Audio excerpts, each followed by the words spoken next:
आखिरकार पंचायत सचिव सुखलाल महतो के परिजनों की मांगें मानने पर मजबूर हुआ प्रशासन। 4 सूत्री मांगें पूरी होने पर धरना हुआ समाप्त। बीडीओ की प्रताड़ना से परेशान होकर कर ली थी आत्महत्या। पंचायत सचिव सुखलाल महतो की आत्महत्या के बाद शुरू हुए आंदोलन ने आखिरकार प्रशासन को झुकने पर मजबूर कर दिया। मृतक के परिजनों द्वारा उठाई गई 4 सूत्री मांगों को प्रशासन ने मान लिया है, जिसके बाद सोमवार सुबह आंदोलन समाप्त हो गया। मृतक का अंतिम संस्कार उनके पैतृक गांव कुलगो में कर दिया गया। रविवार देर रात सुखलाल महतो के शव को डुमरी प्रखंड कार्यालय के मुख्य द्वार पर रखकर परिजनों व स्थानीय ग्रामीणों ने धरना शुरू की थी। मृतक के समर्थन में डुमरी विधायक जयराम महतो भी मौके पर पहुंचे और प्रशासनिक अधिकारियों से वार्ता की। वार्ता के बाद प्रशासन ने लिखित रूप से सभी मांगों को स्वीकार किया, जिसमें मृतक की विधवा पत्नी की सहमति के आधार पर परिवार के एक सदस्य को 15 दिनों के भीतर अनुकंपा नियुक्ति दी जाएगी। देय वित्तीय लाभ जैसे ग्रेच्युटी बीमा, उपार्जित अवकाश, भविष्य निधि आदि की राशि भी 15 दिनों के भीतर भुगतान की जाएगी। पारिवारिक पेंशन के लिए आवश्यक दस्तावेजों को महालेखाकार कार्यालय रांची को अग्रसारित किया जाएगा। मृतक पंचायत सचिव द्वारा छोड़े गए सुसाइड नोट के आधार पर डुमरी प्रखंड विकास पदाधिकारी अन्वेष ओना, PMAY के ब्लॉक कोऑर्डिनेटर अजय कुमार, रोजगार सेवक अनिल कुमार साव और बालथरिया पंचायत के मुखिया पति परमेश्वर नायक के खिलाफ मानसिक प्रताड़ना और आत्महत्या के लिए उकसाने का आरोप लगाते हुए डुमरी थाना में नामजद FIR दर्ज की गई है। यह मामला थाना कांड संख्या 71/25 दिनांक 16/6/2025 को दर्ज किया गया, जिसमें भारतीय न्याय संहिता BNS की धारा 108/61, 316/351/352 BNS के तहत कार्रवाई हो रही है। इस पूरे घटनाक्रम में डुमरी विधायक जयराम महतो की महत्वपूर्ण भूमिका रही है। उन्होंने मृतक के परिजनों की ओर से ग्रामीण विकास विभाग की मंत्री दीपिका पांडे सिंह से दूरभाष पर बात कर अतिरिक्त सहायता से मांग की, जिस पर मंत्री ने सकारात्मक आश्वासन दिया। आपको बता दें कि 13 जून को सुखलाल महतो ने डुमरी प्रखंड कार्यालय परिसर में सल्फास खा लिया था। आत्महत्या से पूर्व उन्होंने एक पत्र सोशल मीडिया पर डुमरी विधायक के नाम साझा की थी। गंभीर अवस्था में उन्हें डुमरी से धनबाद की और फिर रांची रिम्स से रेफर किया गया, जहां 15 जून की रात उनकी मृत्यु हो गई थी।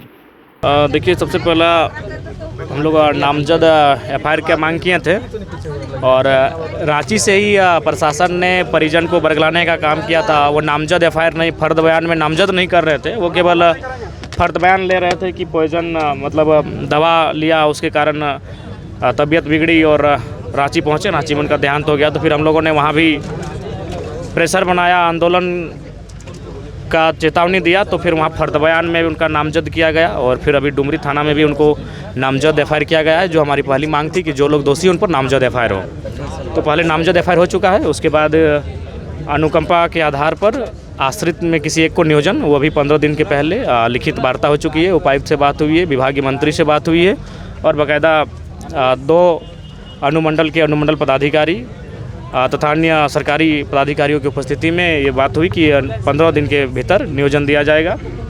उसके बाद बाकी जो नामजद हैं उनको यहाँ से तुरंत तबादला किया गया है। बाकी उन पर विभागीय जांच होगी, उसके बाद उन पर कार्रवाई होगी और उसके बाद इनका जो भी ग्रेजुटी जो भी मतलब सर्विस के दायरे में आता है वो सारे राशि को भुगतान किया जाएगा। और ग्रामीण विकास मंत्री से यहीं बैठकर हमारी 3 बार टेलीफोनिक बात हुई। उन्होंने वो अभी अपने सचिव के साथ बैठे हैं और जांच की टीम भी बनी है और जांच उपरांत विभागीय कार्रवाई सब पे होगी। जितने भी आरोप लगाए थे, जितने भी आरोपी नामजद थे, सभी पर FIR हुआ है क्या? जी, सब पे नामजद FIR हुआ है। तो आप लोग की सहमति बन गई है इसमें? हाँ, चूँकि हम लोग का मांग वही था कि नामजद FIR होना चाहिए, क्योंकि नामजद FIR को लेकर ही लोग आनाकानी कर रहे थे।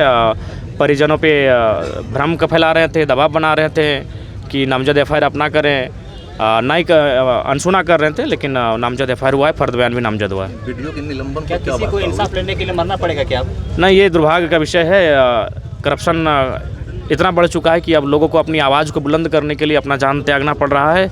तो ये मेरे हिसाब से बहुत ही दुर्भाग्यपूर्ण विषय है। सरकार को संज्ञान लेना चाहिए और सरकार लगभग संज्ञान में ले चुकी है। अब देखते हैं वो अगला कदम क्या उठाती है। थाना, अंचल और ब्लॉक में करप्शन को मुक्त करने के लिए वो क्या प्रयास करती है। मुआवजा को लेकर आपकी मंत्री जी से भी बात हो रही थी, क्या बात हुई? मंत्री से बात हुई, उन्होंने कहा कि इस प्रकार कोई इतिहास नहीं है, लेकिन हम अपने विवेक से जरूर परिवार को सहयोग करेंगे। अपना जो कोष होता है मंत्री का, लेकिन उसको हम घोषणा नहीं कर सकते क्योंकि इससे पहले कभी ऐसा हुआ नहीं है। तो हमने भी उस पर कोई उनको प्रेशर नहीं बनाया कि जो, क्योंकि उसके लिए बोला उन्होंने कैबिनेट करना होगा और उसके लिए फिर अभी समय लगेगा। परिजनों के साथ वार्ता हुई, किन वार्ता के साथ जो है धरना समाप्त करने की बात हुई है? कि परिजन अपने कुछ जायज़ मांगों को लेकर के कल रात से ही प्रखंड मुख्यालय के गेट के सामने धरना दे रहे थे। उनकी जो जायज़ मांगें थीं, जिसमें कि उनके परिजनों को के आश्रितों को नियमानुसार लाभ दिया जाना, उन सभी चीज़ों को प्रशासन ने अपने स्तर से स्वीकार कर लिया है। और जो भी इस मामले में जो मामला दर्ज करने की बात है या अनुसंधान का बात है, उस सभी बात पर हम लोग की सहमति बनी और उस सहमति से उस पक्ष को जो है अगर न्याय मिल सके तो हम लोगों ने इसी का प्रयास किया है। और उस प्रयास का परिणाम है कि अब कुछ देर में वो दाह संस्कार के लिए दिवंगत पंचायत सचिव की बॉडी को लेकर चले जाएंगे। सर, नौकरी की जो बात हो रही थी वो कितने दिनों में? देखिए, नौकरी की एक प्रक्रिया है।